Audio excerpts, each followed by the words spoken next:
របៀបចង់ដឹងថា account Facebook យើងជា account ចាប់នៅប្រទេសណាជាទូទៅបើយើង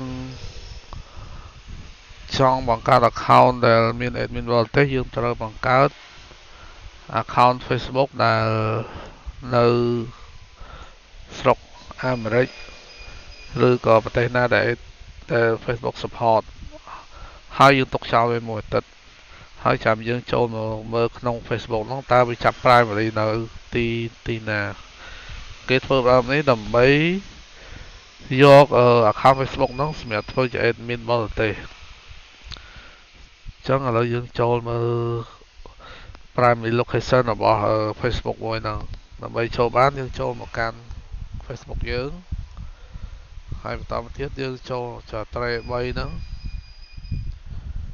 តទៅទៀតយើងចូលឲ្យ setting and privacy តទៅទៀតយើងចូល privacy center តមកយើងអស់មកក្រោមមកយើងឃើញដាក់ view all topic យើងចុចវាមកតមកទៀតយើងអូសមករកនេះ location តមកទៀតចុចលើ get start ហ្នឹងមកតមកទៀតយើងអូសមកក្រោម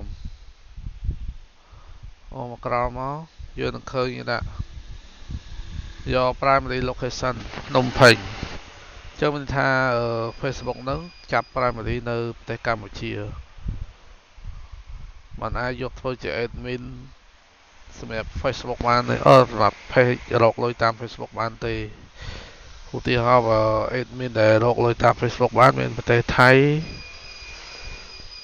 ប្រទេសអាមេរិកប្រទេសអឺរ៉ុបអញ្ចឹងមានន័យថារបៀបមើល admin ចាប់ primary នៅណាមានតែប៉ុណ្្នឹងឯង